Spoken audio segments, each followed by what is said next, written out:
Prions ensemble.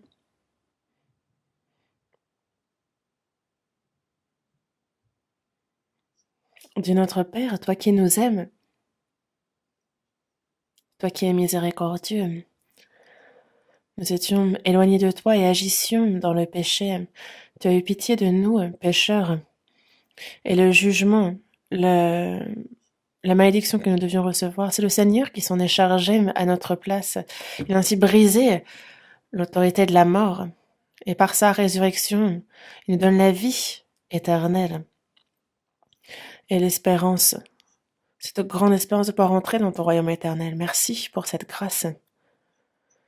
À cette heure, nous qui avons reçu la rédemption de nos péchés par le précieux sang du Seigneur, sommes réunis devant toi. Et merci de nous permettre d'apprendre ta parole. Merci pour cette communion sainte que tu nous donnes dans ton Église. Et nous croyons en ce que le Seigneur est parmi nous encore maintenant. La pandémie de la Covid-19 nous empêche de nous réunir et c'est à la maison, dans divers lieux, que nous sommes ensemble pour écouter ta parole. Prends soin de chacun des frères et sœurs, où qu'ils soient, sois avec eux, et que ta grâce, que ta parole, que la puissance de ton Saint-Esprit puisse les combler, les remplir. Que parmi nous, aucun ne se perde dans la faiblesse, soutient chacun. Il y a ceux qui, encore, n'ont pas compris ton amour. Il y a toutes ces nombreuses âmes misérables. Et donne-nous la sagesse, le courage, la force de pouvoir leur prêcher ta parole qui sauve. Utilise-nous. Toutes tes églises en Corée, dans le monde entier, il y a tous les frères et sœurs qui gardent leur foi malgré les difficultés. Sois avec eux en toutes choses, Seigneur, que ta parole, que ta main puissante, que ta grâce les accompagne pour que quelles que soient les difficultés qu'ils traversent, aucun ne s'égare, qu'ils puissent tous, avec courage, prêcher ton évangile et que ton œuvre s'accomplisse grandement. À ceux qui sont malades, rétablis-les promptement. Que le reste de leur vie puisse être vécu pour ta gloire, pour ton évangile. Donne-leur cette occasion. Ceux qui sont faibles dans leur cœur, ceux qui sont face aux tentations, aux épreuves, donne-leur la grâce dont ils ont besoin en tout temps, à chaque instant. Et toi qui, en ton temps, nous donnes la parole dont nous avons besoin, tu nous fais connaître combien grande est ta grâce, tu nous enseignes la voie à suivre, Seigneur. Qu'à cette heure encore, il y a ta volonté sainte que tu souhaites nous révéler ta parole, que ton Saint-Esprit me permette de comprendre tout cela. Aide-nous. Nous avons prié au nom de notre Seigneur Jésus qui nous aime. Amen. Ouvrons la Bible. Premier épître aux Corinthiens, chapitre 15. Évangile selon Matthieu, d'abord. Évangile selon Matthieu, chapitre 28.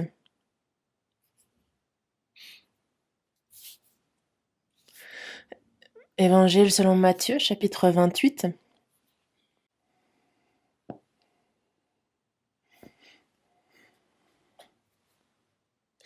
Évangile selon Matthieu, chapitre 28, du verset 1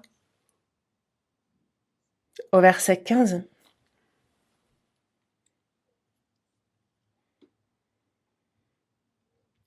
Évangile selon Matthieu, du chapitre 28, du verset 1 au verset 15.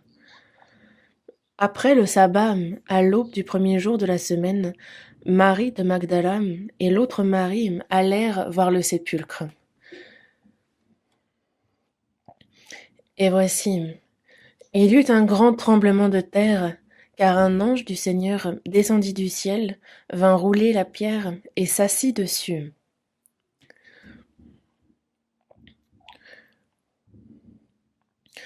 Son aspect était comme l'éclair et son vêtement blanc comme la neige.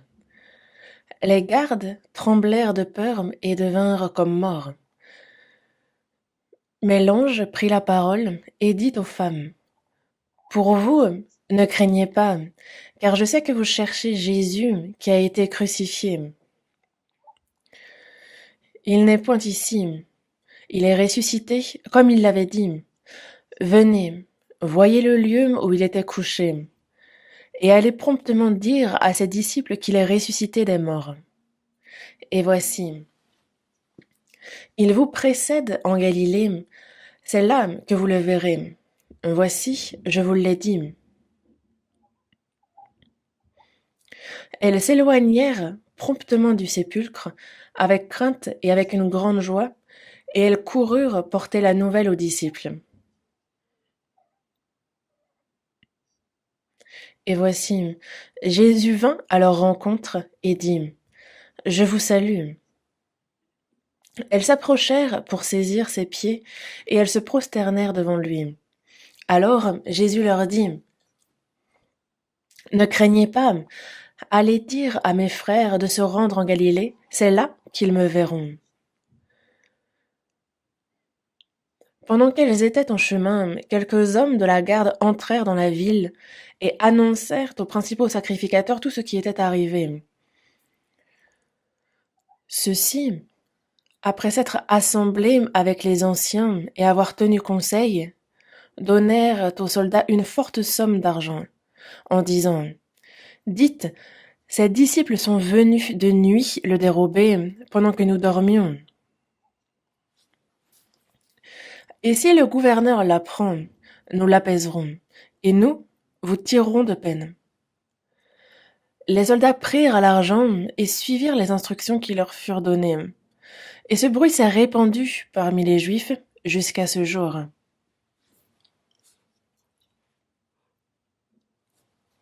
Jusqu'ici,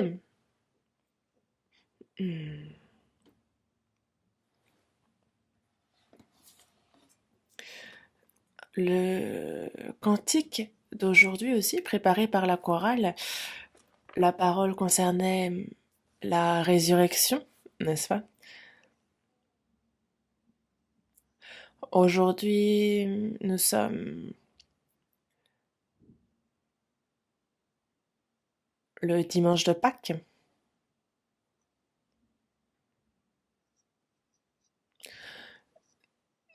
Il n'est pas écrit dans la Bible le jour de la naissance de Jésus, donc il nous est impossible de savoir quand c'est. Nous pouvons seulement savoir que ce n'est pas le 25 décembre, mais le jour de la résurrection de Jésus, nous pouvons le connaître précisément. Pourquoi? Parce que selon le calendrier des Juifs, on a justement... Parce que le 14 janvier, selon ce calendrier, Jésus mourut sur la croix à la Pâque. Et au troisième jour, il ressuscita. Et c'est pour cela que c'est vrai que chaque année, la date change. Parce que c'est un peu comme le calendrier lunaire et le calendrier grégorien. En fait, chaque année, cela change. Et donc, selon le calendrier utilisé par les Juifs, le 14 janvier, donc lorsque Jésus, l'agneau pascal, fut immolé, c'est le 14, et 3 jours plus tard, il ressuscita. Et donc nous pouvons, nous, en général, selon notre calendrier, ça correspond à fin mars, début avril, même si cela varie légèrement, au printemps, où tout reprend vie. Les arbres qui semblaient morts, on voit pousser des germes, on voit cette terre qui semblait déserte, on voit l'herbe, les fleurs pousser. En anglais, on appelle le printemps, c'est spring, n'est-ce pas? Un peu comme un ressort, donc on voit tout qui reprend vie, qui rebondit. Et c'est à cette saison que Jésus ressuscita. Et ce n'est pas justement...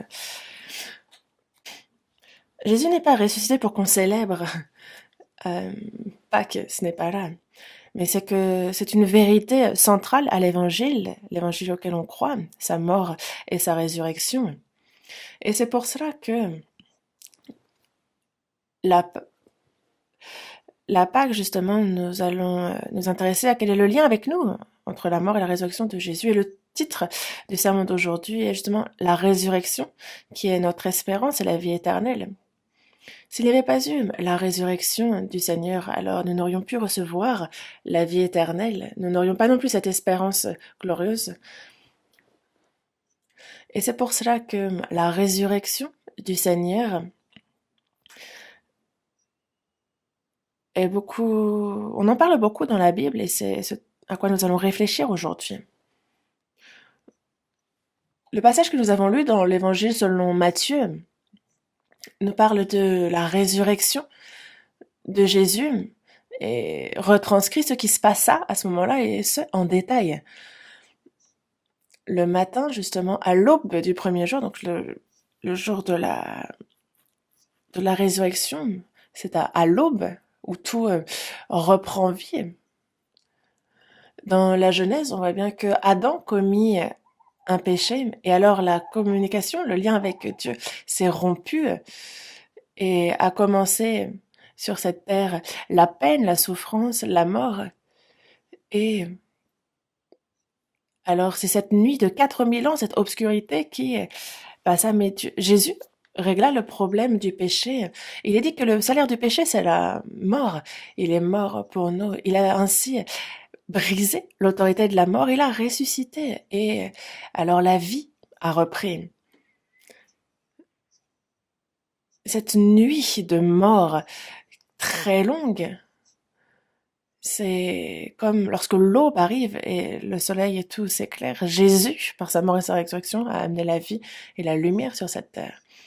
Et on voit toute la végétation reprendre, repousser, on voit les fleurs pousser. Et c'est notre âme à qui il a redonné la vie. Et on voit l'œuvre de Dieu qui s'accomplit.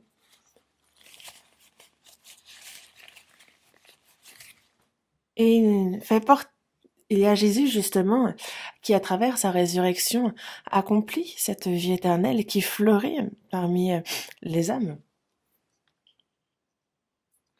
Et dans Matthieu chapitre 28, on voit Jésus mourir, ressusciter le troisième jour. Et de son vivant, Jésus s'est adressé à ses disciples à plusieurs reprises, leur disant que pour la rédemption des péchés, il devra mourir sur la croix, que le troisième jour, il ressuscitera. Il leur en a parlé. Mais les disciples n'ont pas compris, et aucun d'eux n'a cru à ce que disait Jésus. Pourquoi? Parce que de nombreux juifs et de disciples s'attendaient au Messie qui les libérerait de ces 600 années d'oppression depuis Babylone jusqu'à l'Empire romain. Et ils souhaitaient être libérés de cette oppression civile et de revenir un peu à un royaume puissant. De même, lorsque David, justement, soumit les nations alentour et j'étais glorieux. Mais le plan de Dieu, c'était avant tout de briser l'autorité du péché, de la mort, l'autorité de Satan. Et par la mort de Jésus sur la croix, d'accomplir la rédemption éternelle pour les péchés des hommes sur cette terre, et que les hommes aient la vie éternelle et qu'il, par les sauvés, son évangile soit prêché jusqu'aux extrémités de la terre, qu'il se prépare ainsi son peuple, et une fois qu'il serait tout prêt, alors il fera en sorte que Jérusalem puisse être restaurée et que, au retour du Seigneur, il viendrait comme roi des rois et qu'il régnerait sur cette terre avec Jérusalem au cœur de son royaume. C'est la promesse qu'il a faite. Mais, avant toute chose, et selon la parole, selon les Écritures, il vient premièrement pour conquérir la mort, l'autorité de Satan, et pour se préparer un peuple pour entrer dans son royaume éternel. Et c'est son premier projet. Et le peuple d'Israël n'a pas compris cela. Et durant ces 3 ans et demi de vie publique, les disciples l'ont suivi et ils ont pourtant entendu ces paroles, mais ils n'ont pas compris. C'est assez étrange, n'est-ce pas? Mais dans leur cœur, ils pensaient à des choses farfelues, et avec un tel cœur, on n'a pas écouté la parole de Dieu, alors on ne comprend pas.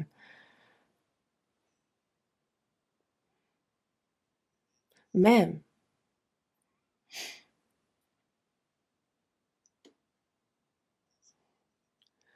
il y a les disciples qui ont suivi Jésus, et lorsqu'il fut livré et qu'il mourut, tous se sont enfuis.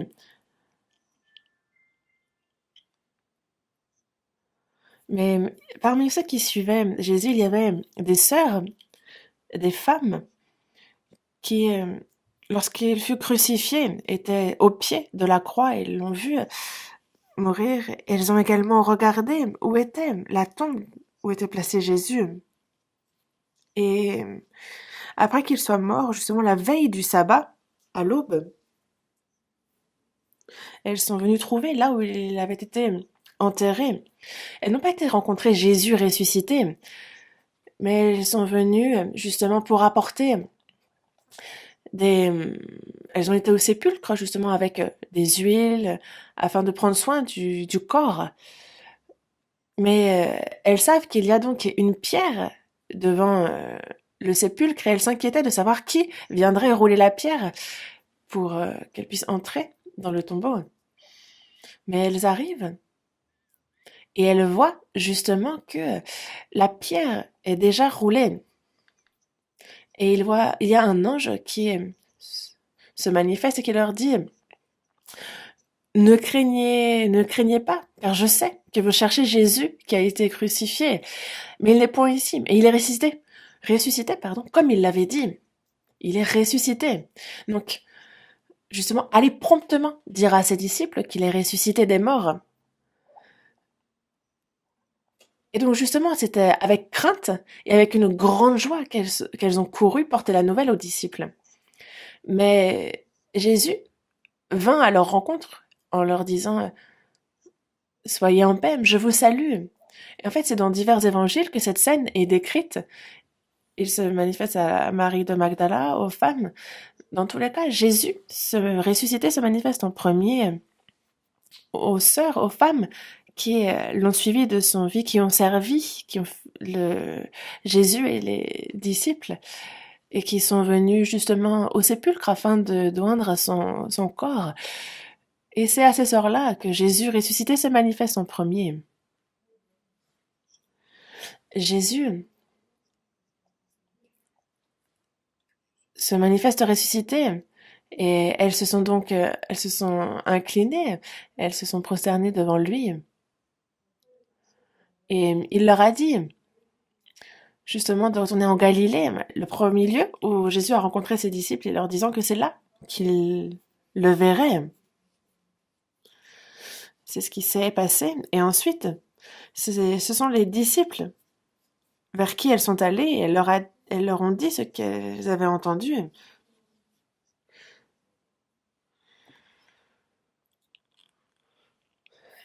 Et Pierre et André ont entendu ça et ont couru vers avec Jean, ils ont couru vers le sépulcre et ils se sont rendus compte que oui, le cadavre, le corps n'était plus là. Il ne restait que le linge dans lequel avait été embaumé Jésus. Et il était bien plié, en ordre, dans le sépulcre.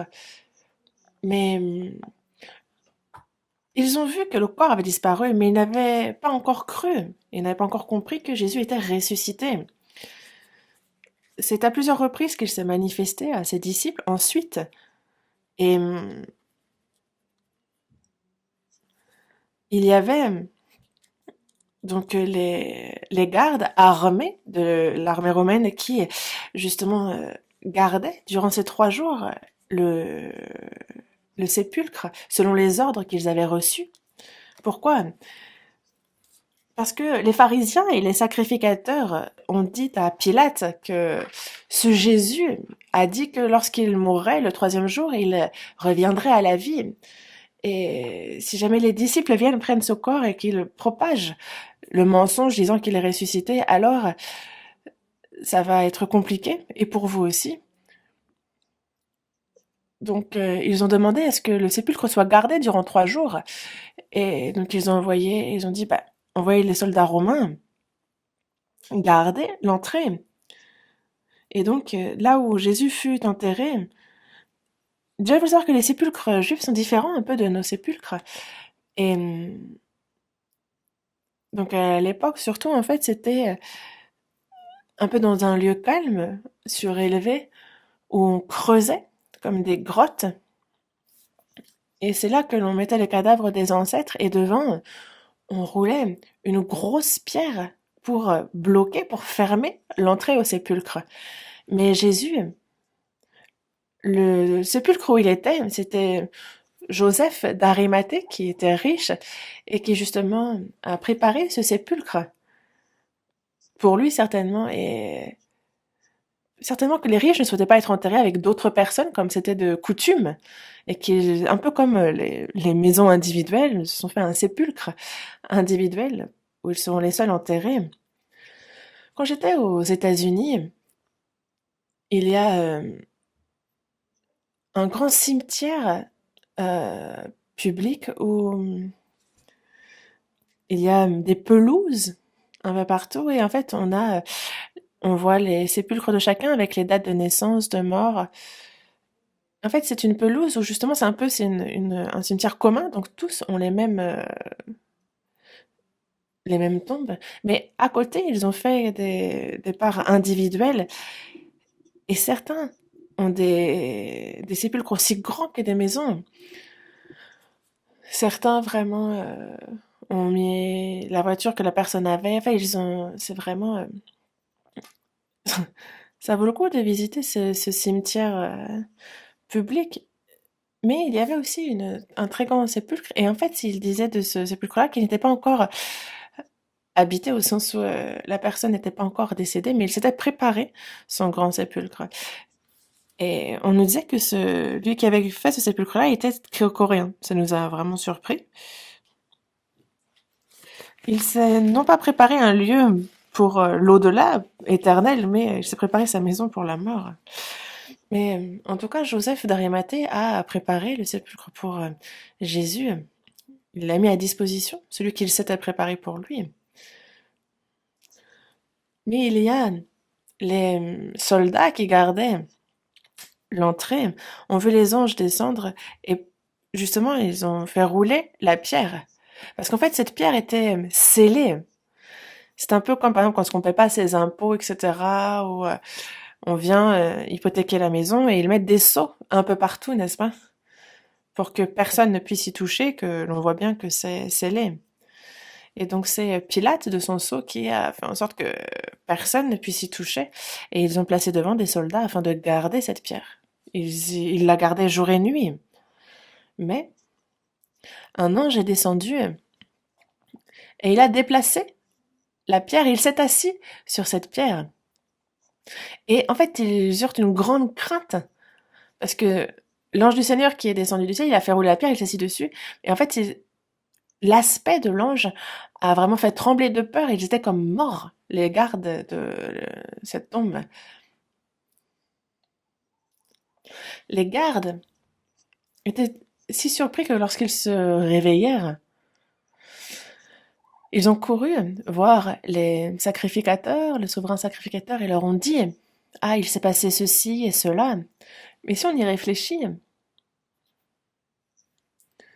dans la première épître aux Corinthiens, chapitre 2, verset 8, il est dit que s'ils l'eussent connu, donc qui il était, comme ils n'auraient pas crucifié le Seigneur de gloire, s'ils savaient que Jésus était ce Messie qu'ils attendaient, s'ils l'eussent connu, ils n'auraient pas crucifié le Seigneur de gloire. Mais parce qu'ils ne l'ont pas connu, ils ignoraient qui il était, ils l'ont crucifié. Et donc, il serait temps désormais de se dire, ah, c'était le Christ. Oh, il a vraiment repris vie, c'est vraiment le Christ. Dans ces cas-là, que devons-nous faire? C'est grave. Ils auraient dû s'humilier vis-à-vis de leur péché, se repentir du péché d'avoir crucifié le Fils de Dieu. Il aurait fallu le recevoir, mais au contraire, leur cœur s'est endurci. Ils ont été surpris et se sont dit, oh, c'est grave. Et il est dit qu'ils ont donné une grosse somme à ces gardes. Ils leur ont donné une forte somme d'argent et ils leur ont dit, surtout, taisez-vous, Dites-leur que ce sont les disciples qui sont venus prendre le corps. Propagez ce message. Dites, ah, les disciples, ils sont venus de nuit, pendant que nous dormions. Et si jamais le gouverneur l'apprend, nous l'apaiserons. Nous vous tirerons d'affaire. Et donc les gardes, les soldats, ont pris l'argent, ils ont suivi les instructions qui leur avaient été données. Et encore, donc ce mensonge, ce bruit s'est répandu parmi les Juifs. Et jusqu'à ce jour, beaucoup de Juifs ne croient pas en Jésus encore. Vous connaissez le judaïsme en soi. Ils croient en l'Éternel, Dieu, mais ne croient pas en Jésus-Christ. Ils croient en l'Ancien Testament, mais ne croient pas au Nouveau Testament, disant de Jésus que c'est une hérésie. Et que ceux qui croient en Jésus sont des personnes hérétiques. Ils parlent de sectes, d'hérésie. Et c'est pour cela que les religieux juifs qui ont tué Jésus, qui l'ont également persécuté tous ses disciples. Je me souviens moi-même quand j'ai été en Israël, on était une vingtaine de pasteurs, 40 en tout avec les femmes des pasteurs, et on est allé au lac de Galilée, on était dans un hôtel proche et on faisait un séminaire sur place, un séminaire biblique, parce que justement on allait dans diverses églises pour prêcher aussi. Et ce que j'entendais dire, c'est que les Juifs détestent ceux qui croient en Jésus et cherchent à les tuer. Et donc concernant l'évangélisation des Juifs, en fait, justement, en fait, il faut y aller en catimini, prêcher et vite s'enfuir au sens où c'est encore, ils cherchent encore à tuer, c'est encore difficile de prêcher. Car il y a encore ce mensonge que les disciples seraient venus chercher le corps. Parce que vraiment, ils disent que l'on prêche un mensonge, disant que Jésus serait ressuscité. Mais qui ment? Dans Jean chapitre 1, verset 44, Jésus s'adresse aux religieux juifs et leur dit, « Vous avez pour père le diable. Votre père, vous venez du diable, votre père, lui qui est meurtrier dès le commencement. En fait, il ne se tient pas dans la vérité parce qu'il n'a pas de vérité en lui. Dès le jardin d'Éden, justement, il a tenté Adam et Ève, il a également agi en Caïn afin qu'il tue son frère Abel avec une pierre. Satan, c'est tout au cours de l'histoire d'Israël qu'il est entré dans les faux prophètes et qu'il a tué énormément de prophètes de Dieu, qui les a persécutés grandement. Ce diable-là est entré dans les religieux juifs afin qu'ils aillent jusqu'à être extrêmes et crucifient le Messie, le Fils de Dieu. Et aussi, Jésus, ressuscité, ils ont été jusqu'à mentir et propager ce mensonge que les disciples seraient venus le chercher de nuit et emporter son corps. Ils ont tué, persécuté les disciples. Et durant les 2000 ans d'histoire du christianisme, on voit de nombreux prophètes de nouveaux disciples qui furent tués. Et tous ceux qui entreprirent cela, il y a le diable qui agit en eux. Vous avez pour père le diable et vous voulez accomplir les désirs de votre père. Il a été meurtrier dès le commencement et il ne se tient pas dans la vérité parce qu'il n'y a pas de vérité en lui. Lorsqu'il profère le mensonge, il parle de son propre fond car il est menteur et le père du mensonge. Et donc tous ceux qui sont du diable sont ainsi aussi. Et justement, ils sont tous ceux qui sont sous son emprise sont pris par le mensonge, par les calomnies qu'il répand.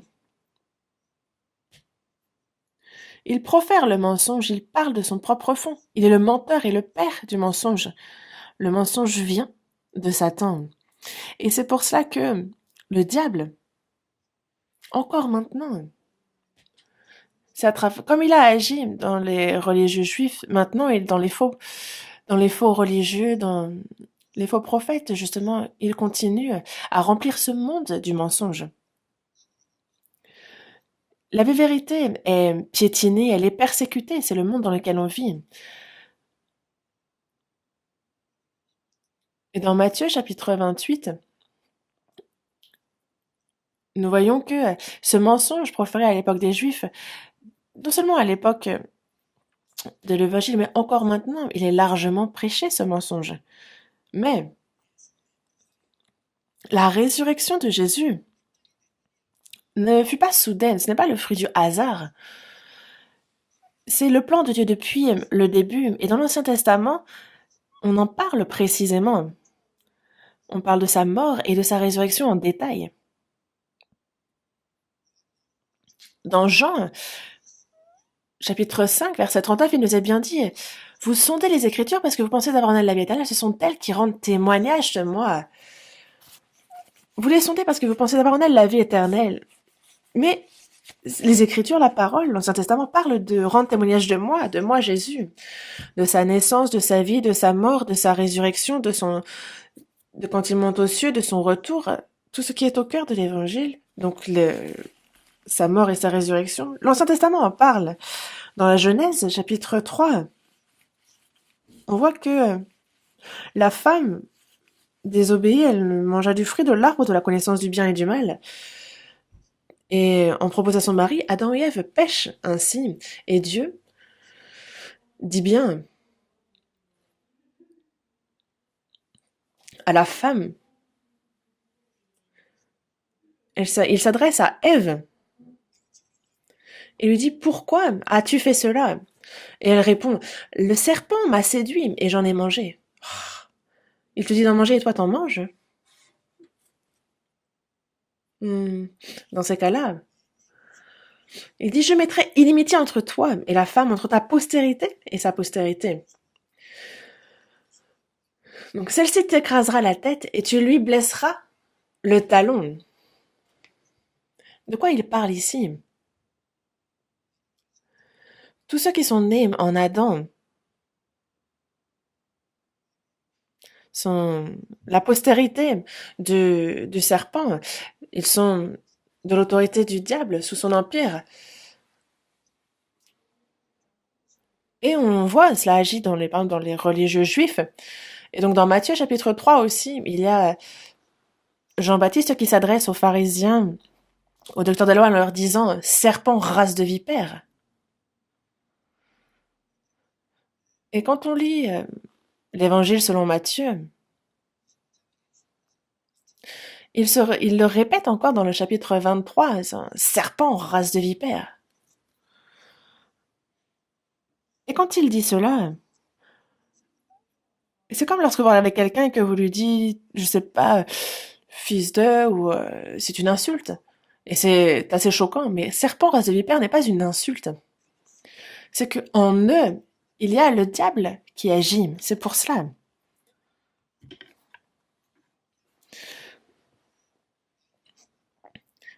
Il est bien dit que c'est justement que tout cela vient du diable, le Père. Et c'est vraiment le diable qui agit afin qu'il s'en prenne à Jésus. La postérité du serpent, il est bien dit que il blessera le talon de la postérité de la femme. La postérité de la femme désigne Jésus, c'est le Christ. Et le fait qu'il sera crucifié, et c'est de cela qu'on parle lorsqu'on parle de blesser le talon. Jésus, sur la croix, fut tué. Et certainement que le diable s'est dit, waouh, victoire, regardez-le un peu. Le Fils de Dieu est mort. Mais Jésus ressuscité écrase la tête du diable, de sa postérité. Jésus a brisé, il a écrasé la tête, il a brisé l'autorité de la mort du diable. Dans Ésaïe, chapitre 25, verset 8, il est dit qu'il anéantit la mort pour toujours. Il a anéanti l'autorité de la mort. Il a piétiné cela. Qui a gagné alors? Entre blesser le talon et écraser la tête, qui a gagné? C'est Jésus. Et c'est bien pour cela que il est prophétisé sur la mort de Jésus, sur sa résurrection, et qu'à travers cette résurrection, il briserait l'autorité de la mort, l'autorité de Satan. Et Dieu en a parlé déjà, en avance. Et dans la Genèse, chapitre 22 toujours, euh, on voit justement qu'il y a Dieu qui appelle Abraham, lui parlant qu'il aurait un fils. Il a désormais 100 ans, il a un fils, et au moment où son fils est vraiment dans la fleur de l'âge, il grandit très bien. Dieu s'adresse à Abraham, et lui qui a beaucoup de biens, une grande fortune, lui qui est âgé, mais sa femme aussi est avancée en âge, il a un fils, il a beaucoup de choses. Et surtout, en fait, son fils, son fils est pour lui plus précieux que sa propre vie. Mais Dieu, dans la Genèse chapitre 22, il lui dit, prends ton fils, ton unique, celui que tu aimes, Isaac, va-t'en au pays de Moréja. Et là, offre-le en holocauste sur l'une des montagnes que je te dirai. Et qu'a répondu Abraham? Ben, de quoi tu parles, Dieu? Bon, je sais très bien que t'es drôle, mais ce n'est pas une blague à faire. Mais Dieu ne blague pas. Est-ce qu'il a dit non, je ne le ferai pas, je ne peux pas le faire? Est-ce qu'il a dit qu'il allait réfléchir? Non. Devant Dieu, il n'y a que oui qui tient. Oui. Il n'y a rien à réfléchir, il n'y a pas de doute à avoir. Il n'y a pas à se faire de soucis. Il part à l'aube vers le pays de Morija, il marche et monte il grimpe la montagne et justement avec son fils Isaac, il a le feu, il a le couteau, son fils porte le bois. Et vous connaissez bien ce passage, n'est-ce pas? Et donc il grimpe la montagne et il met tout en place. Il lie Isaac fermement et prend son couteau et s'apprête à tuer son fils. Alors Dieu lui dit, Abraham, Abraham. Imaginez, Dieu répète, il l'appelle 2 fois, donc il devait être aussi dans l'urgence. Dans le verset 12, il dit, n'avance pas ta main sur l'enfant et ne lui fais rien, car je sais maintenant que tu crains Dieu et que tu ne m'as pas refusé ton fils, ton unique. Celui que tu aimes, ton fils, ton unique, tu ne me l'as pas refusé, tu me l'as offert, et donc je sais désormais que tu m'aimes plus que toute autre chose, que tu me crains, je sais. Je sais maintenant que tu me crains.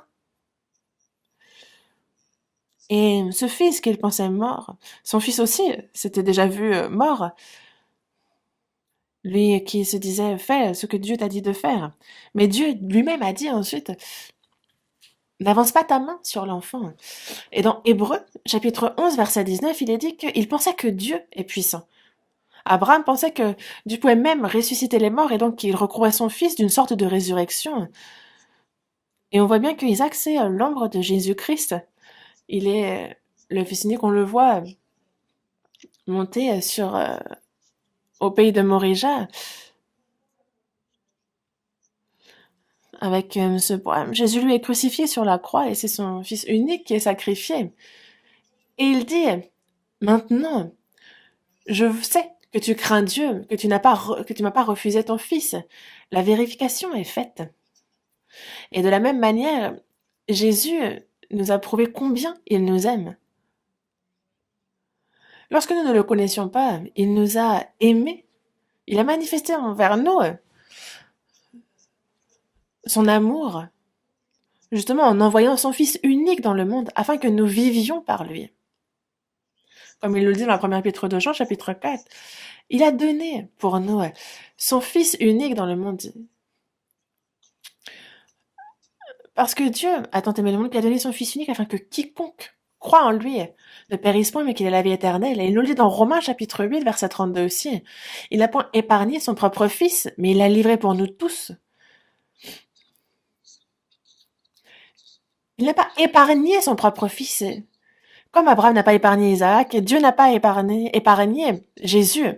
Dans le chapitre 5, verset 8, il est dit, il nous prouve son amour, parce que lorsque nous étions encore des pécheurs, Christ est mort pour nous.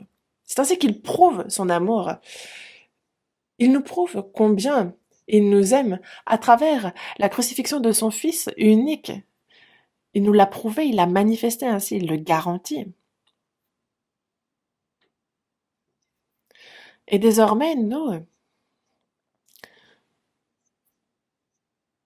Jésus est mort sur la croix à notre place. Et il nous montre combien il nous aime, nous qui étions ennemis, il nous a réconciliés avec lui et il a éternellement payé le salaire de nos péchés. C'est un fait, n'est-ce pas? Et Dieu a reçu ce sacrifice.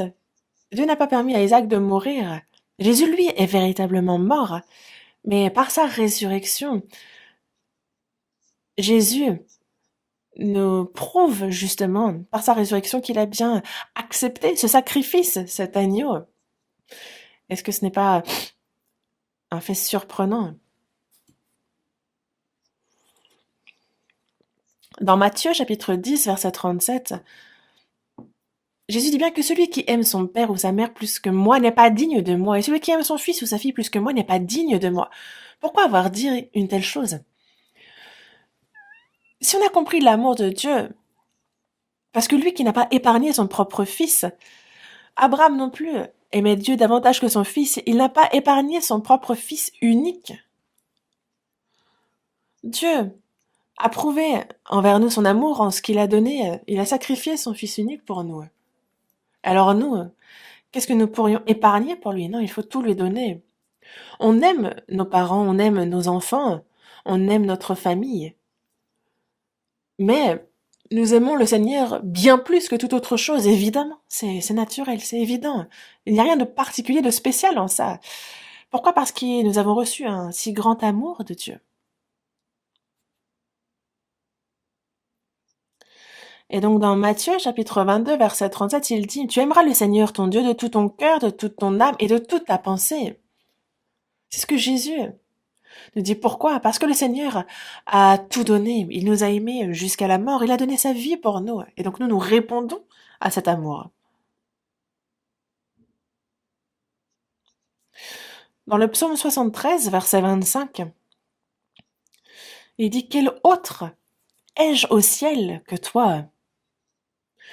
Et sur la terre, je ne prends plaisir qu'en toi. » Que ce soit au ciel ou sur la terre, dans le monde entier, le seul dans lequel nous espérons, le seul que nous ayons, c'est le Seigneur. Il n'y a rien que nous puissions aimer davantage que le Seigneur. Pourquoi? Parce que nous avons reçu ce remarquable amour. Et il y en a qui n'ont pas encore compris cela. Mais une personne qui n'a pas encore compris cela est une personne qui doit vraiment examiner si elle connaît bel ou bien son amour ou pas. Si elle a bien, il faut s'examiner et se faire une introspection pour voir si la personne a vraiment compris ou pas. Jésus est mort sur la croix, il a ressuscité et il l'a prophétisé, il nous en a parlé en avance. Voyons dans Matthieu chapitre 16. Évangile selon Matthieu chapitre 16, verset 21.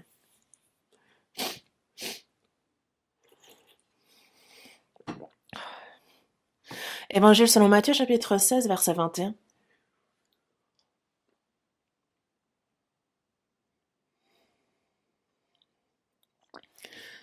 Dès lors, Jésus commença à faire connaître à ses disciples qu'il fallait qu'il allât à Jérusalem, qu'il souffrit beaucoup de la part des anciens, des principaux sacrificateurs et des scribes, qu'il fut mis à mort et qu'il ressuscita le troisième jour.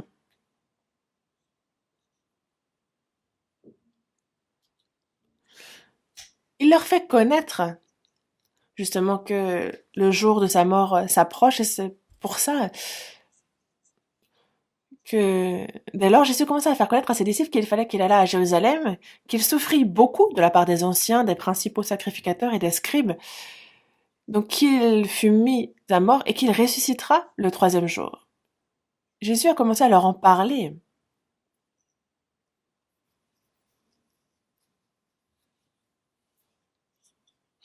Voyons aussi dans Matthieu chapitre 20, versets 18 et 19. Matthieu chapitre 20, versets 18 et 19. Voici, nous montons à Jérusalem, et le Fils de l'homme sera livré aux principaux sacrificateurs et aux scribes. Ils le condamneront à mort et ils le livreront aux païens pour qu'ils se moquent de lui, le battent de verge et le crucifient, et le troisième jour, il ressuscitera.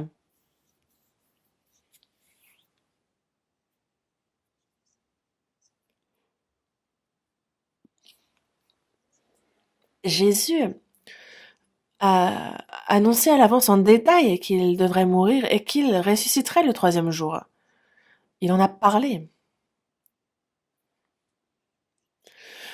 Dans Matthieu chapitre 16, verset 4, on voit que justement Jésus s'adresse à ses disciples parce que les disciples disent ah ben, montrez-nous un signe, un miracle. Ah, ce sont les scribes, les pharisiens, les juifs qui s'adressent à lui et qui demandent ce miracle. Et il répond une génération méchante et adultère demande un miracle, il ne lui sera donné d'autre miracle que celui de Jonas. Puis il les quitta et s'en alla. Car de même que Jonas fut 3 jours et 3 nuits dans le ventre d'un grand poisson, de même le Fils de l'homme sera 3 jours et 3 nuits dans le sein de la terre. Les Juifs ont vu depuis l'aube des temps les miracles de Dieu, ils demandent encore des miracles. Et il n'y a qu'un seul miracle qui leur aura donné de voir, sa mort et sa résurrection. Alors, vous croirez que je suis le Christ? Qu'est-ce que le miracle de Jonas? Ninive était remplie de corruption, de péché, et donc Dieu avait résolu de détruire cette ville. Mais Dieu dit à Jonas de se rendre à Ninive et de prêcher pour qu'il se repente. Mais Jonas ne veut pas. Il a dit ne pas faire ça. Ils ont bah attendez, une telle ville corrompue, si on leur prêche, elles vont se repentir. Non, on peut pas. Et donc il a fui. Il a pris un bateau et a fui. Jonas l'a justement attrapé, il l'a jeté dans les eaux. Et c'est un grand poisson. Dans la Genèse chapitre 1, Dieu, lorsqu'il fait les animaux de la mer, il parle justement de grands poissons. Il avait déjà préparé ce grand poisson même celui qui avalerait Jonas.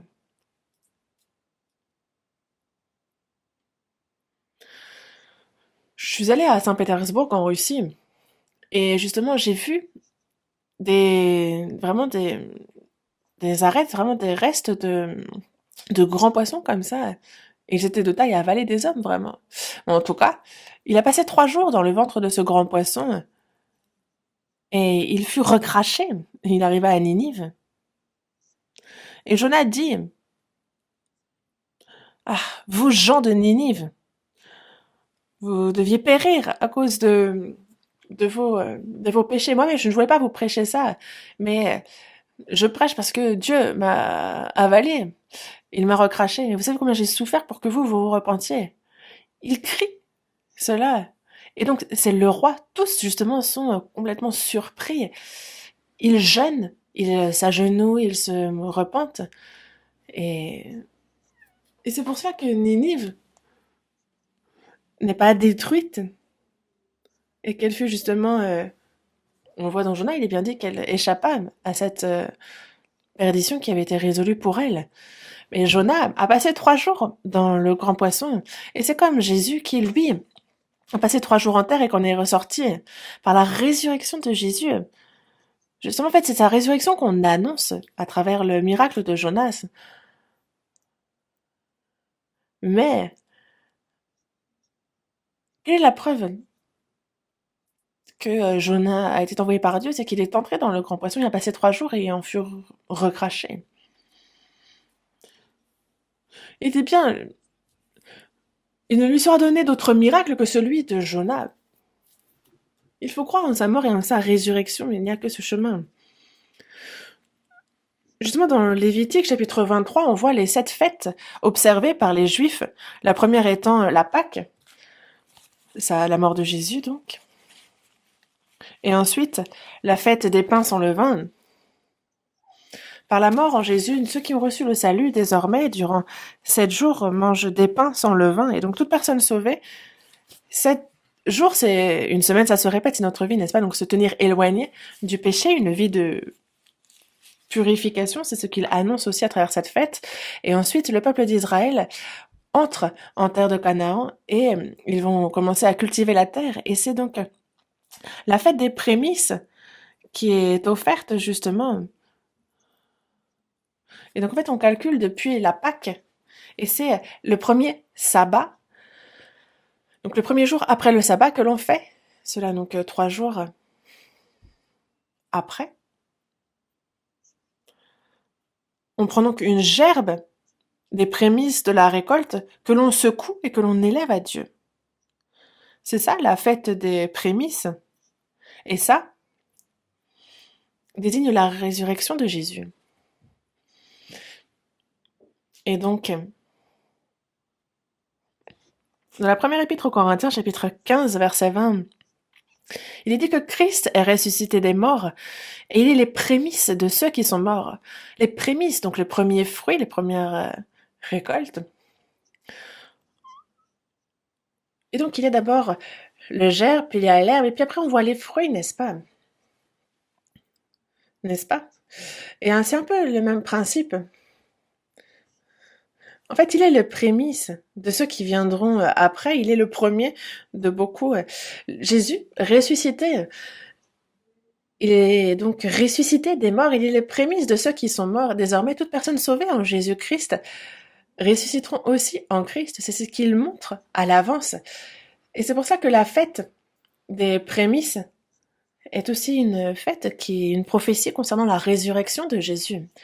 Et dans le psaume le psaume 16, verset 10, en fait, qu'a dit David avant même que Jésus ne soit venu sur cette terre, des millénaires avant, il a dit « Tu ne livreras pas mon âme au séjour des morts et tu ne permettras pas que ton bien-aimé voie la corruption. » Tu ne permettras pas que ton bien-aimé voie la corruption. Il parle ici de Jésus. S'il est mort sur la croix, mais justement son corps n'a pas vu la corruption. Pourquoi? Parce qu'il a ressuscité. Il a ressuscité, tu ne verras pas la corruption. C'est le fait qu'il ne pourra pas, il a ressuscité. Jésus a ressuscité. Et c'est afin que notre âme ne soit pas envoyée dans le séjour des morts, c'est afin de sauver notre âme. Et donc, la résurrection de Jésus est pour nous, c'est notre vie éternelle.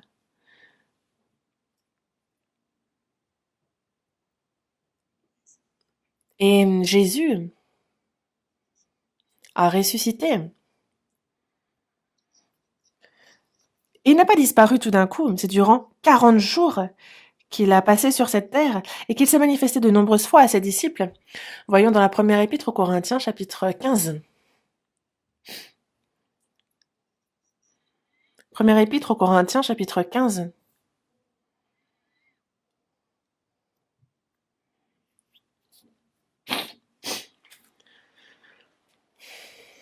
Première épître aux Corinthiens, chapitre 15, à partir du verset 3. Chapitre 15, du verset 3 au verset 8. À partir du verset 3.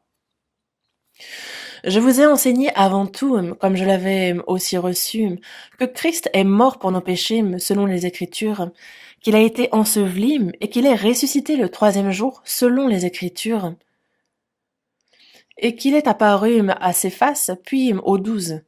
Ensuite, il est apparu à plus de 500 frères à la fois, dont la plupart sont encore vivants, et dont quelques-uns sont morts. Ensuite, il est apparu à Jacques, puis à tous les apôtres.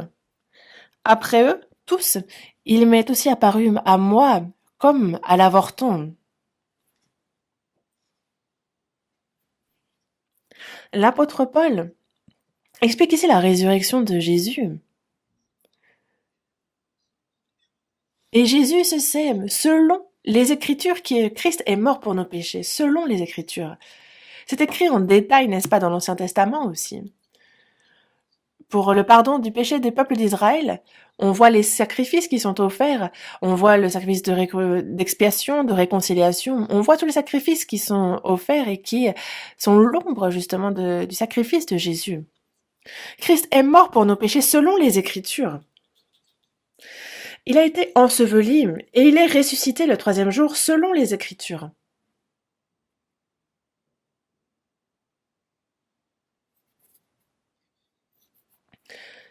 il est apparu à Céphas, qui est Pierre. Et une chose à laquelle il nous faut réfléchir un instant, c'est que durant 3 ans et demi, il y a, parmi les disciples qui l'ont suivi, il y a Judas qui l'a livré pour quelques deniers et qui, par culpabilité, justement, s'est donné la mort. Et Pierre, Luc et Céphas, justement, l'a suivi aussi durant 3 ans et demi, mais il l'a renié à la fin. Et lorsque les serviteurs disaient ah mais tu étais parmi eux, tu es aussi galiléen, il a nié. Et tous les disciples, eux aussi, ont fui. Ils se sont dispersés. Et ce seraient ces lâches, ces disciples lâches qui auraient pris le corps de Jésus. Mais pourquoi faire? Est-ce que vous pensez que de tels lâches pourraient aller jusqu'à mettre leur vie en péril pour proférer un mensonge comme ça? Non. Jésus ressuscité, s'il n'était pas ressuscité, il n'y a pas une seule personne qui croirait en lui. Ce serait fini pour lui. Un historien, peut-être, dirait qu'il y avait un Jésus qui est apparu en terre d'Israël, qui a nourri 5000 personnes en multipliant les pains, qui a rendu la vue aux aveugles, qui a aussi fait parler les muets, etc. Mais il y aurait eu un point à cette phrase et il n'y aurait personne qui aurait cru en lui s'il n'avait pas ressuscité. Mais c'est selon les Écritures qu'il ressuscita. Et il s'est manifesté durant 40 jours. Il est apparu à Céphas, qui est Pierre, n'est-ce pas? Lui qui l'a renié, qui a renié le Seigneur 3 fois. Mais le Seigneur a aimé Pierre.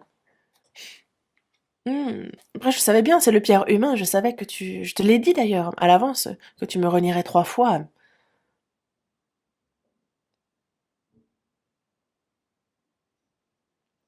Il s'est manifesté aux disciples et il les a assemblés un à un. Dans Matthieu, chapitre 20, on voit Jésus ressuscité. Il se manifeste là où, dans la chambre haute, justement, où tous les disciples où ils se sont enfermés. Et il n'a pas ouvert la porte. Il est désormais, il a un corps un corps divin qui n'a plus besoin de passer par la porte. Il a montré, justement, ce trou dans les mains. Et il leur a dit, la paix soit avec vous. Il a répété ceci 2, 3 fois. Mais Thomas n'était pas avec eux lorsque Jésus a apparu. Il était ailleurs un instant. Et les autres disciples lui ont dit, ah, nous avons vu le Seigneur. Nous l'avons rencontré. Il dit, ah, ça devait être, un esprit, ça devait être autre chose. Vous êtes des menteurs. Il dit, non, non. Est-ce que vous avez touché, vous? Est-ce que vous avez mis le doigt dans la marque des clous? Il a dit, eh, il faut, sinon on ne peut pas être sûr. Il dit, moi, si je ne mets ma main dans son côté, je ne croirais point. Lui qui était plein de doutes, justement, c'est 8 jours après que, donc une fois que les disciples étaient encore dans la maison, en fait, et Thomas était avec eux. Et alors Jésus vint et il se présenta au milieu d'eux, il a dit, la paix soit avec vous, et il dit, avance ici ton doigt, regarde mes mains, avance aussi ta main, et mets-la dans mon côté. Et après, Thomas fait un témoignage remarquable. Mon Seigneur et mon Dieu. Donc il se manifeste 40 jours ainsi. Après, il apparaît à plus de 500 frères à la fois. Parmi les 12 disciples, il y a Judas qui est mort, mais il fut remplacé, n'est-ce pas? Donc,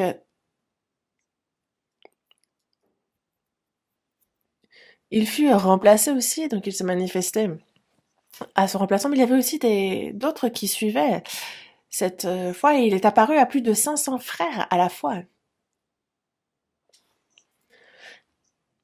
De son vivant, Jésus était suivi par de nombreuses personnes qui écoutaient sa parole, et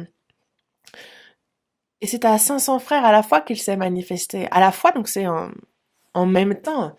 Les Juifs disaient, ah, mais vous avez peut-être vu une illusion, mais une illusion qui est pendant 40 jours, est-ce qu'il y aurait 500 frères qui pourraient voir le Seigneur à la fois, si c'était vraiment une illusion? et justement dont la plupart sont encore vivants. La plupart, en fait, certains sont morts depuis, d'autres, mais ils sont encore vivants. Après la résurrection de Jésus, peu de temps après, Jésus est apparu à plus de 500 frères à la fois, et dont la plupart sont encore vivants. Certains sont déjà endormis, mais une personne sauvée qui est morte physiquement, on dit qu'elle dort, parce que son corps est endormi jusqu'à ce que le Seigneur revienne, n'est-ce pas? Et Jacques, pardon. Ensuite, il est apparu à Jacques. Jacques n'était pas un disciple du vivant de Jésus. Il est le petit frère de Jésus. C'est son petit frère.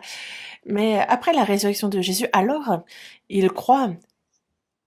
Et dans Actes, on voit bien que justement, lorsque il les a rejoints après. Et enfin, après être apparu à Jacques, Jacques est devenu un disciple de Jésus. Il est même devenu, dans Actes, il est bien dit qu'il est devenu comme une colonne de l'église du Seigneur. Et il est devenu guide aussi des autres frères et sœurs. Et après eux tous, à la fin, il m'est aussi apparu à moi comme à l'avorton. Pourquoi l'apôtre parle-t-il de lui à la fin? Il dit après eux tous, il dit comment est-ce que moi j'aurais pu devenir apôtre, comment ai-je pu devenir disciple, moi qui ai tué, persécuté ceux qui croyaient en Jésus.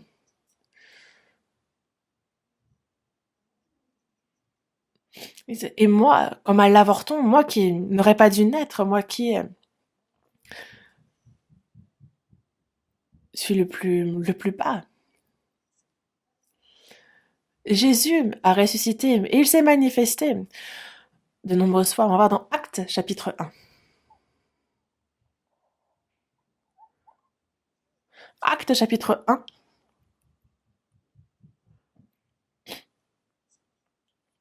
verset 3. Après qu'il eut su faire, il leur apparut vivant et leur en donna plusieurs preuves, se montrant à eux pendant 40 jours et parlant des choses qui concernent le royaume de Dieu. Après qu'il eut souffert et leur apparut vivant, donc après sa mort et sa résurrection, il leur en donna plusieurs preuves, se montrant à eux pendant 40 jours. Et donc pendant 40 jours, il parle des choses qui concernent le royaume de Dieu. Pendant 40 jours. À la toute fin, sur le mont des Oliviers à Jérusalem, lui était il y a d'où qu'il est monté dans les cieux alors qu'il était sous les yeux de nombreux disciples et de nombreuses personnes présentes au pied de la croix. Et Jésus, justement, après, c'était c'était pas à sa crucifixion, mais à son ascension dans les cieux. Il a dit justement que l'évangile désormais devrait être prêché et de faire de toutes les nations des disciples. L'évangile sera prêché jusqu'aux extrémités de la terre. Mais c'est un fait que Jésus est ressuscité. C'est un fait certain. Et donc, dans Actes, on voit bien que après la Pentecôte, lorsque le Saint-Esprit est descendu, il y a 120 personnes. Et tous les apôtres qui ont témoigné de la résurrection de Jésus.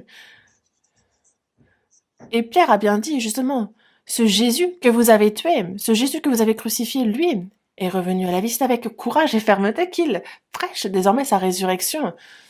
Alors que les religieux cherchent à tuer les disciples, mais est-ce qu'ils ont pris peur? Non.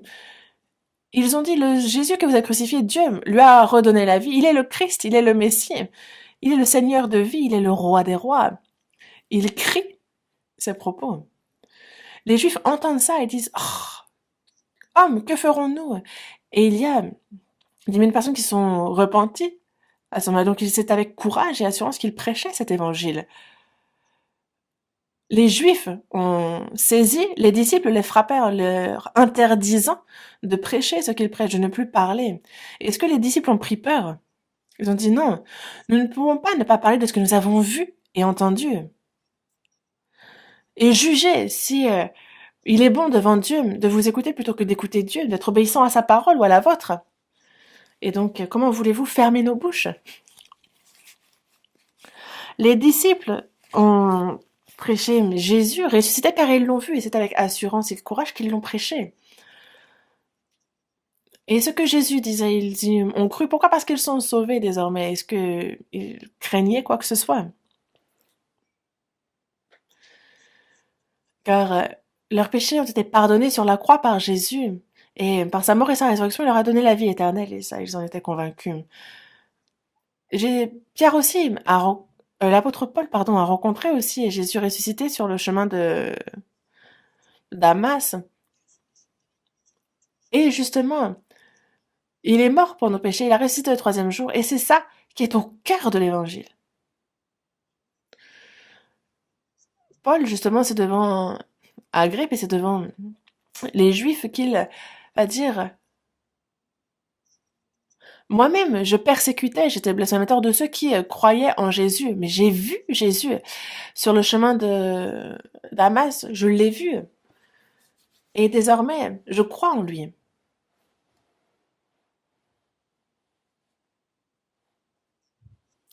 Et devant le roi Agrippa, et devant beaucoup de Juifs, il dit: vous, comment se fait-il que vous considérez que celui que vous avez tué ne puisse pas revenir à la vie? Ne croyez-vous pas en la puissance de Dieu? Pourquoi ne pensez-vous pas qu'il puisse le ressusciter? Pourquoi ne pensez-vous pas que tu aies cette puissance-là?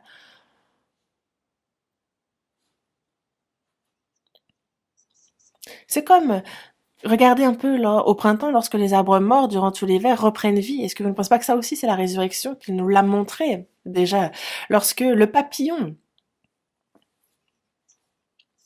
on a l'impression que la chenille, elle est dans sa chrysalide, elle est attachée comme morte, mais le printemps arrive et c'est comme une fleur où elle va s'étendre ses ailes et on va voir le papillon s'envoler.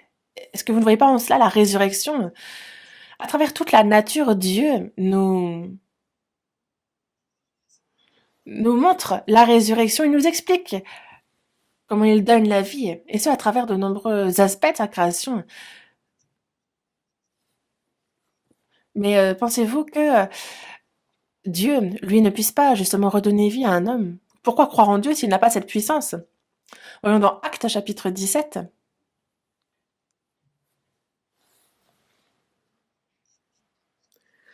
Actes chapitre 17, verset 30.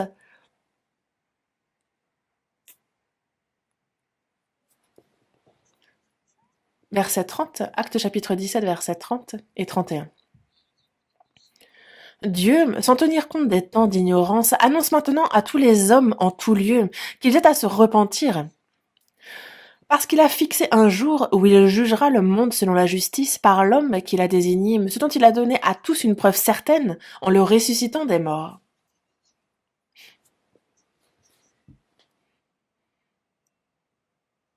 Hmm.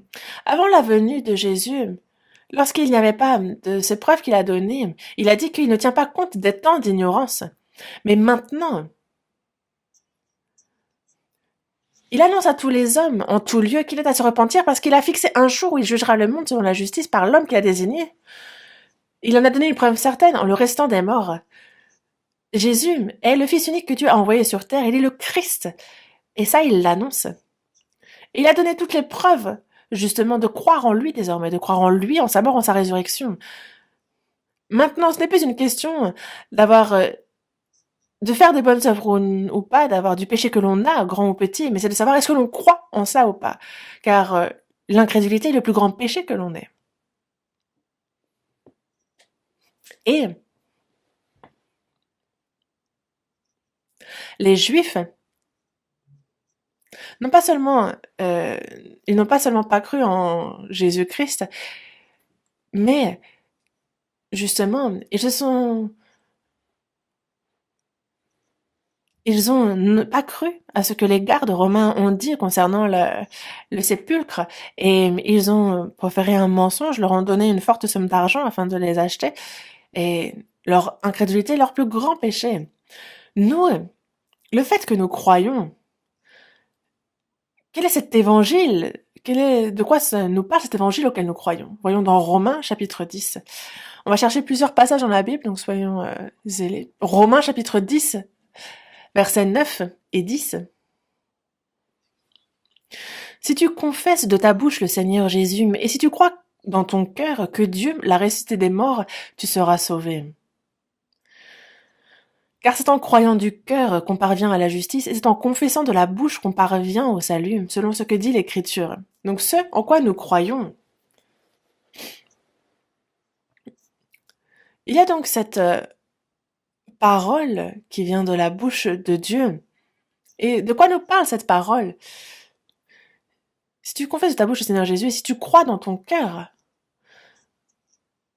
que Dieu, justement, l'a ressuscité des morts, et c'est vrai que si vous allez dans telle ou telle église, un peu partout, si vous leur demandez, ils disent oui, Jésus est mort, il a ressuscité au troisième jour, il est mort pour nos péchés et il a été élevé. Ils peuvent vous réciter cela, mais pourquoi les personnes ne sont pas sauvées? Il faut croire justement en sa mort pour le pardon de nos péchés et en sa résurrection des morts pour justement cette garantie pour notre vie éternelle. Il nous faut connaître quel est le rapport entre la mort et la résurrection de Jésus et notre salut. Et car si l'on croit dans le cœur, forcément que l'on peut confesser de la bouche. Et c'est pour ça que la mort et la résurrection de Jésus, c'est la rédemption et la vie éternelle. C'est le fait qu'il ait payé le prix à notre place et la rançon qu'il a donnée pour le salaire de nos péchés à nous tous. Lorsqu'il est crucifié, il dit tout est accompli. Et ensuite, dans Jean chapitre 20, verset 21, Jésus leur dit, après avoir ressuscité, la paix soit avec vous. La paix soit avec vous, tout est accompli, la paix soit avec vous. Et il a dit, j'ai payé le salaire de vos péchés désormais, soyez en paix. Et d'avoir foi en cela, de croire en cela. La rédemption et la vie éternelle. Une nouvelle vie. Sa mort, sa résurrection. Et la confirmation qu'il est justement mort pour nos péchés, qu'il est bel et bien aussi le Christ, celui qui devait être envoyé pour le salut de nos péchés. Et Jésus en est la preuve même, sa résurrection en est la preuve même pour nous. Dans Hébreux chapitre 1 verset 3, il est justement dit que il est le reflet de la gloire et l'empreinte de sa personne, et surtout que il a fait la purification des péchés, et il s'est assis à la droite de la majesté divine dans les lieux très hauts. En fait, il a soutenu toute chose par sa parole, donc sa parole nous a sauvés, il a ainsi purifié nos péchés. Ensuite, il s'est assis à la droite de la majesté divine dans les lieux, il a ressuscité, il est désormais à côté de Dieu. Et dans la première épître de Pierre, chapitre 1, verset 3, il est bien dit que justement, il nous a régénérés pour une espérance vivante par la résurrection de Jésus-Christ d'entre les morts. Par la résurrection de Jésus-Christ, il nous a régénérés nous-mêmes. Par sa mort, c'est la rédemption de nos péchés. Par sa résurrection, c'est une nouvelle vie que nous recevons, une vie éternelle.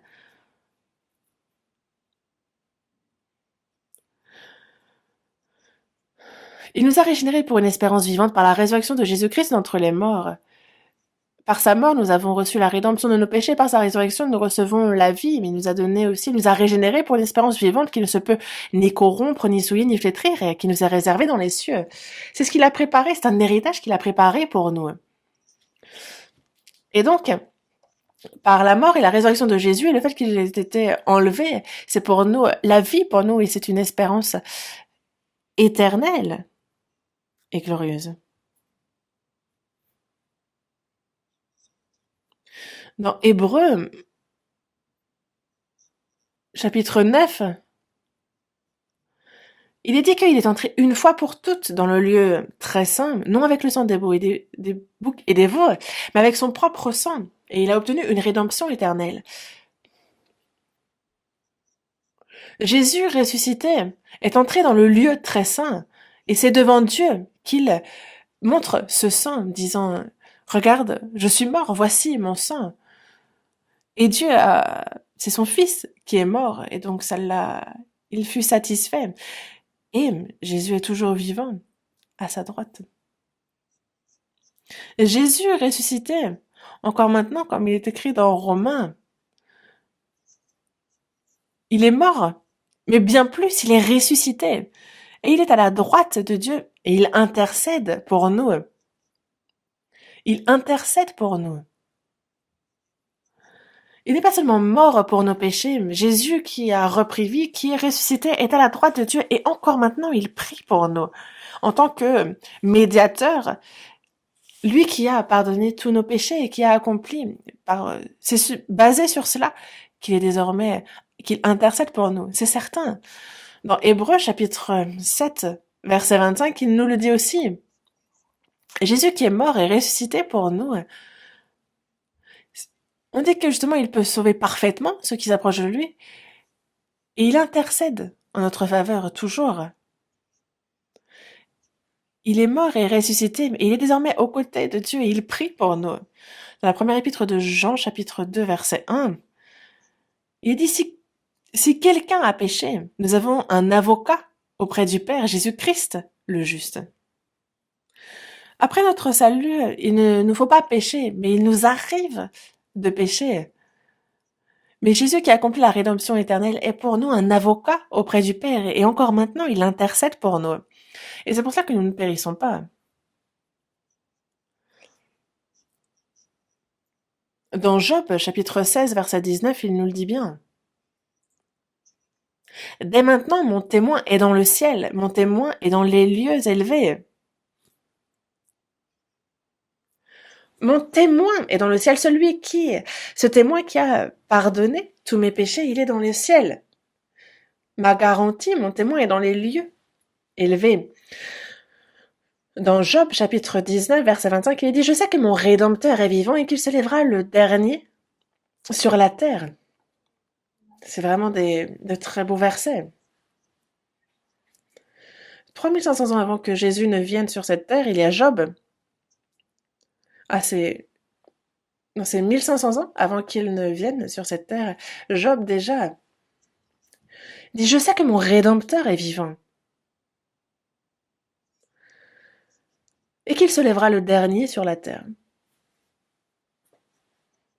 Il n'est pas seulement mort sur la croix, mais il avait été également prophétisé qu'il reviendrait. Et Jésus ressuscité, le Seigneur ressuscité est notre vie, il est notre justice, il est notre espérance éternelle. Voyons dans Romains chapitre 4. Romains chapitre 4, verset 25. On lit ensemble. Lequel a été livré pour nos offenses et est ressuscité pour notre justification. Lequel a été livré pour nos offenses, il a vraiment été donné en victime expiatoire, il a été jusqu'à mourir pour nos offenses. Et donc c'est fini. Nos péchés passés, présents et futurs, tout cela est désormais, tous ces péchés que nous avons, que nous commettons et que nous aurions commis, il a été livré pour nos offenses et il est ressuscité pour notre justification. Jésus ressuscité est notre justice. Jésus mort sur la croix est celui qui accomplit la rançon, la rédemption de nos péchés, mais il est notre justice, lui qui a ressuscité. Dans Romains chapitre 5, verset 19, il dit que comme par la désobéissance d'un seul homme, beaucoup ont été rendus pécheurs, de même par l'obéissance d'un seul, beaucoup seront rendus justes. Adam a désobéi à la parole de Dieu et a fait de tous des pécheurs, de tous les hommes, et nous étions morts par nos péchés, par nos iniquités. Mais, de même par l'obéissance d'un seul, donc de Jésus-Christ, beaucoup seront rendus justes. Il a accompli lui-même la justice, il a suivi la loi, et donc beaucoup sont rendus justes en lui. Et c'est donc en Jésus que nous sommes devenus justes. Comme nous sommes devenus pécheurs en Adam, c'est en Jésus que nous devenons justes. Ils sont gratuitement justifiés par sa grâce, par le moyen de la rédemption qui est en Jésus-Christ.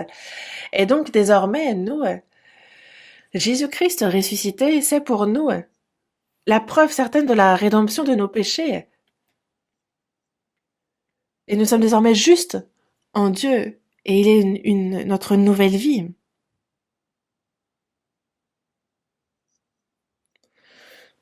Dans Romains, chapitre 3, il est bien dit que justement c'est par sa grâce que l'on a été justifié gratuitement. Donc il y a la rédemption en Jésus-Christ, mais la justification, c'est concernant que l'on est considéré comme ayant observé toute la loi, et ce, en Jésus-Christ, c'est surprenant. La rédemption, c'est que le salaire de nos péchés a été payé, mais la justification, c'est que désormais nous sommes considérés devant Dieu comme avant, ayant observé toute la loi. La résurrection de Jésus est aussi la garantie de notre propre résurrection. Est-ce qu'il nous a simplement redonné la vie? Dans Éphésiens chapitre 2, verset 1, il dit « Vous étiez morts par vos offenses et par vos péchés. » Que nous ayons été sauvés, c'est que notre âme, qui était morte à cause de nos péchés, est revenue à la vie.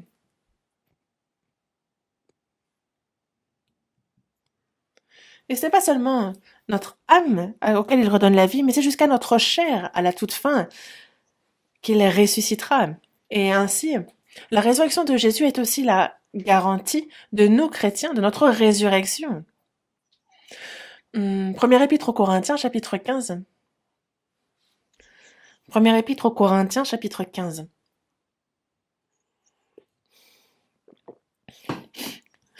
Verset 16. Première épître aux Corinthiens, chapitre 15, du verset 16 au verset 20, je vais lire. « Car si les morts ne ressuscitent point, Christ non plus n'est pas ressuscité. Et si Christ n'est pas ressuscité, votre foi est vaine, vous êtes encore dans vos péchés.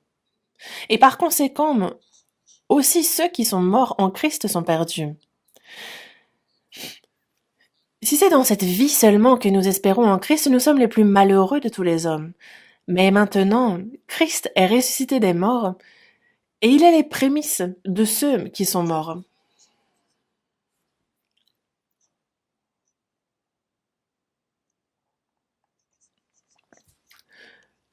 Et si Christ n'est pas ressuscité, si Christ n'a pas ressuscité, alors votre foi est vaine et vous êtes encore dans vos péchés. Et donc tous ceux qui sont morts en Christ sont perdus. La résurrection de Christ est liée à notre propre résurrection. Parce que nous sommes aussi morts en Christ, mais nous participons aussi à sa résurrection parce qu'il est notre vie. S'il ressuscite, nous ressuscitons. Il ne ressuscite pas non seulement notre âme, notre esprit, mais jusqu'à notre chair, notre corps. À l'époque où la Bible fut écrite, de nombreuses personnes disaient qu'il n'y avait pas de résurrection des morts, que la résurrection n'existait pas. Mais cette vérité surprenante, il y a ceux qui faisaient en sorte que personne n'y croit. Ils parlaient à haute voix fortement, disaient « Si Christ n'est pas ressuscité, notre foi est vaine. Et vous êtes encore dans vos péchés. S'il n'y a pas de résurrection, nous ne pouvons pas savoir, nous ne pouvons pas croire en la rédemption de nos péchés. Nous ne pouvons pas savoir si nous avons vraiment été pardonnés parce qu'il n'y en a pas de preuve. » Et donc, par conséquent, aussi ceux qui sont morts en Christ sont perdus. Perdus éternellement.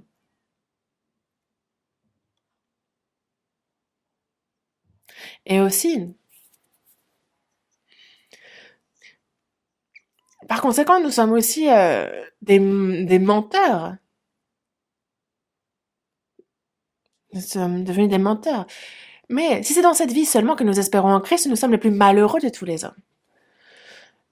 Notre chair, même si elle périt, non seulement nous allons retrouver Dieu, mais éternellement devant le Seigneur, c'est aussi notre corps qui reprendra vie. Et il y a cette promesse qui nous a été faite concernant la résurrection de notre corps, et c'est bien pour cela que Jésus ressuscita réellement son corps aussi.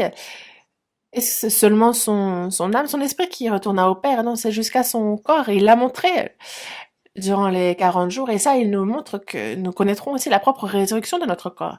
Et c'est pour cela que maintenant Christ est ressuscité des morts. Il est les prémices de ceux qui sont morts. Et lorsqu'il dit que si c'est seulement dans cette vie que nous espérons en Christ, nous sommes les plus malheureux de tous les hommes, c'est parce que dans ce monde, nous croyons à Dieu et donc nous ne péchons pas comme le font les gens de ce monde, parce que nous croyons.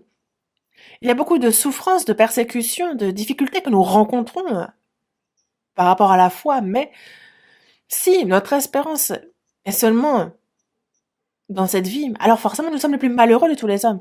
Et certainement que l'apôtre Paul sera le plus malheureux des malheureux. Après avoir cru en Jésus, il fut emprisonné plusieurs fois, il fut frappé, il était en péril partout, il faillit mourir plusieurs fois. Il est mort lapidé et revenu à la vie. Et ce pour l'évangile. Et c'est comme, peut-être que si nous ne souffrons pas, si nous ne sommes pas persécutés à la hauteur des persécutions que connut Paul, il y a des souffrances, il y a des injustices dont nous sommes victimes, nous sommes limités, nous sommes restreints dans beaucoup de choses et nous nous efforçons pourtant de vivre pour le Seigneur. Pourquoi? C'est que toutes choses de ce monde sont passagères, momentanées. La vie éternelle et nous avons l'espérance dans le royaume de Dieu. Ce monde prendra fin dans peu de temps. Nous vivons momentanément sur cette terre, mais nous vivons, c'est une étape avant de rentrer dans le royaume éternel de Dieu. Et nous ne craignons pas la mort non plus. Est-ce que le Seigneur la craint? Non. Dans la première épître aux Corinthiens, chapitre 15, on va voir un autre passage. Le verset 51. Verset 51. Première épître aux Corinthiens, chapitre 15, verset 51. Voici, je vous dis un mystère, nous ne mourrons pas tous, mais tous nous serons changés. En un instant, en un clin d'œil, à la dernière trompette.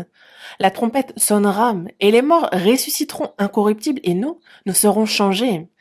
Car il faut que ce corps corruptible, revête l'incorruptibilité, et que ce corps mortel revête l'immortalité. À la toute fin, en un clin d'œil, à la dernière trompette. Alors la trompette sonnera et les morts ressusciteront incorruptibles et nous serons changés. Et ça, c'est en un instant, en un clin d'œil. Et c'est ce que nous connaîtrons. Nous attendons le retour du Seigneur. Et nous vivons à une époque où son retour est imminent. Cet évangile sera prêché jusqu'aux extrémités de la terre. Alors viendra la fin. Et il dit, cette bonne nouvelle du royaume sera prêchée dans le monde entier. Elle servira de témoignage à toutes les nations.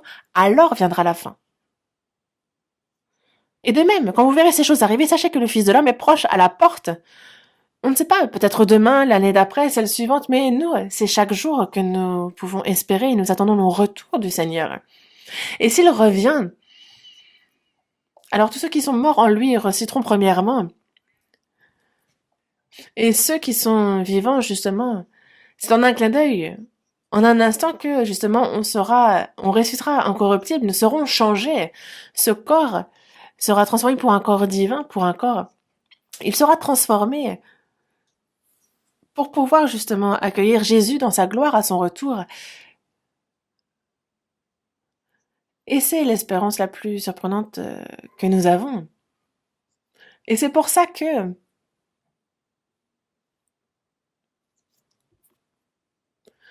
dans la seconde épître à Timothée, chapitre 15, non, chapitre 2,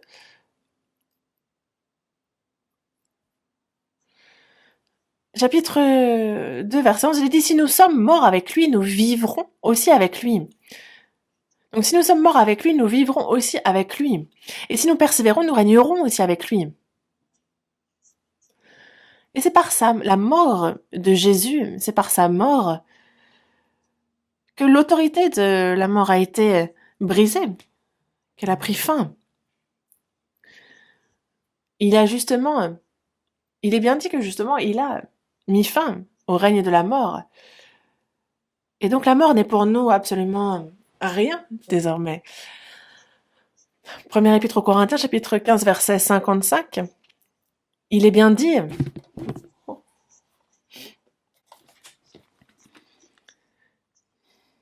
ô mort, où est ta victoire? Ô mort, où est ton aiguillon? L'aiguillon de la mort, c'est le péché, et la puissance du péché, c'est la loi.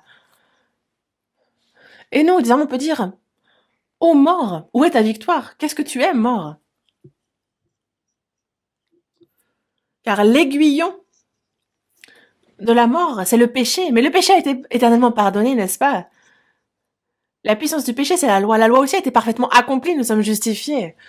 Est-ce que donc l'aiguillon de la mort, ou est-ce que la puissance du péché, la loi peut donc nous menacer, nous mettre en péril désormais?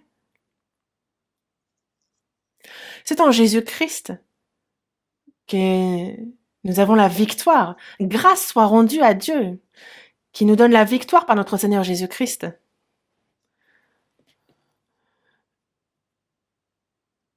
Et justement, les chrétiens sous l'Empire romain et à l'époque de l'empereur Néro étaient persécutés, ils étaient tués. Et à cette époque-là, il y avait les catacombes qui étaient un lieu de réunion aussi, de vrais dédales. Et c'est là que ils ont pu se cacher, survivre, et qu'ils enterraient aussi les chrétiens qui étaient faits martyrs. Ils prenaient leur corps, et c'est dans les catacombes qu'ils les enterraient. Et je m'y suis rendue, et c'est une personne qui irait sans être guidée peut ne jamais en ressortir. Une personne qui entre à l'insu de tout le monde, et un japonais a fait ça et est mort. On ne peut pas en sortir si on ne connaît pas. C'est vraiment un labyrinthe. Et donc désormais, ils ont fermé certains accès. Mais on voit justement les, les sépulcres un peu, et il est écrit justement, enfin, ô mort, où est ta victoire? Ô mort, où est ton aiguillon? Parce qu'ils n'ont pas craint la mort, ils étaient brûlés, mais ils étaient donnés en pâture aux lions, ils étaient tués, mais ils étaient quand même courageux. Pourquoi? Parce que après la mort, cette souffrance charnelle est momentanée, mais ils avaient foi justement en ce qu'ils attendaient après. Et c'est pour ça que nous ne craignons pas la mort. Dans Hébreux, chapitre 2, il est bien dit qu'il délivra tous ceux qui, par crainte de la mort, étaient toute leur vie retenus dans la servitude. Notre ennemi, c'est le diable qui a, justement, dans sa main, l'autorité de la mort, du péché. Mais sur la croix, par sa mort et par sa résurrection, Jésus-Christ a complètement détruit, il a mis fin à ça. Désormais, nous ne craignons plus la mort. Les chrétiens ont-ils peur de la mort? Est-ce que vous êtes triste? Attristé par la mort? Non. Au contraire, cette mort, c'est pour les chrétiens une grande bénédiction. Pourquoi? Parce que c'est la fin des souffrances dans ce monde.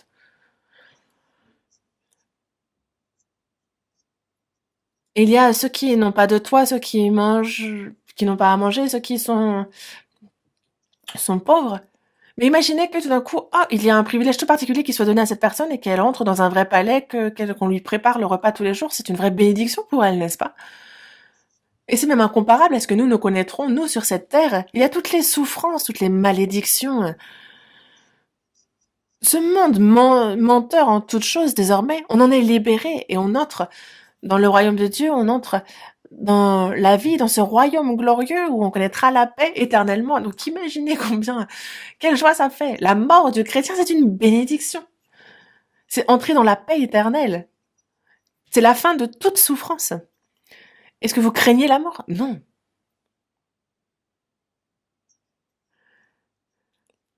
Car ceux qui craignent la mort sont lâches. Mais les chrétiens ne sont pas lâches dans leur vie.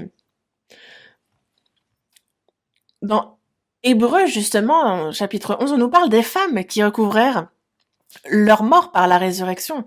D'autres furent livrées au tourment et n'acceptèrent point de délivrance afin d'obtenir une meilleure résurrection. Donc elles se réjouissaient des souffrances, elles n'ont pas accepté de délivrance de leur tourment pour une meilleure résurrection. Et donc nous espérons dans le Seigneur qui revient bientôt, nous l'espérons dans notre vie et nous devons vivre avec bravoure, avec courage. Le Seigneur qui a accompli pour nous la rédemption des péchés, lui qui a ressuscité, qui nous a donné la vie éternelle, il est avec nous. Et désormais, il va nous emmener dans son royaume éternel. Il va redonner vie à notre corps aussi. Et lorsqu'il vient de notre vivant, alors c'est en un clin d'œil qu'il nous prendra pour entrer dans ce royaume. Et c'est pour ça que dans la première épître aux Corinthiens, chapitre 15, verset 58, on va voir ensemble ce dernier verset.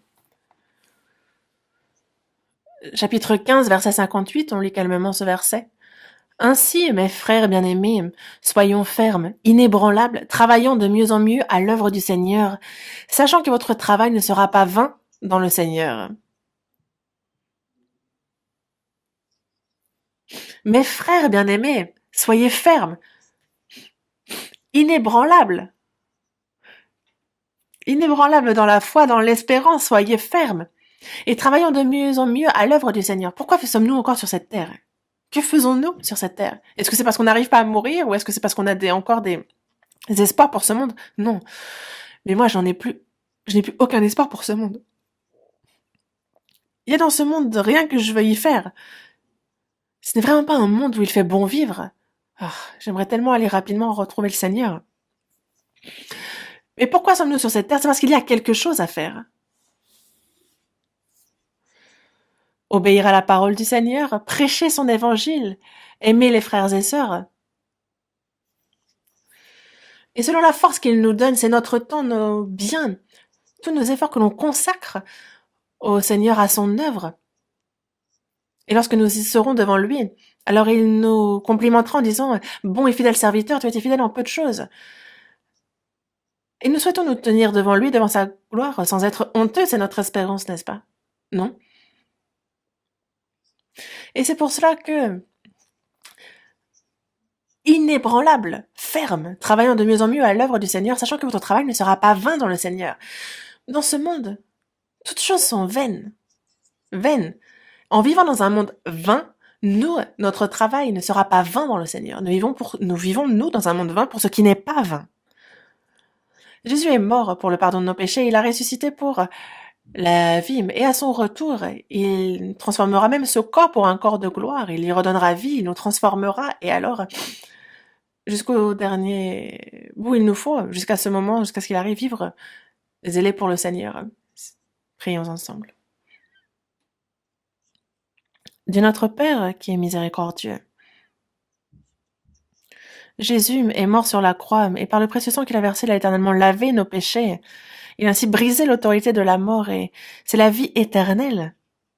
Et l'espérance glorieuse de pouvoir entrer dans ton royaume, Père. Merci, à travers ça, nous avoir donné cette grande grâce. Désormais, Jésus est ressuscité. Cette nouvelle vie demeure en nous, et chaque jour, tu nous transformes et tu nous renouvelles dans notre vie, dans notre cœur. Et que dans ce monde, nous puissions vivre pour ton œuvre et pour ta gloire. Dirige-nous et gouverne-nous ainsi. Que tout le temps qu'il nous reste à vivre, nous confions ce temps-là entre tes mains. Nous avons prié au nom du Seigneur Jésus. Amen.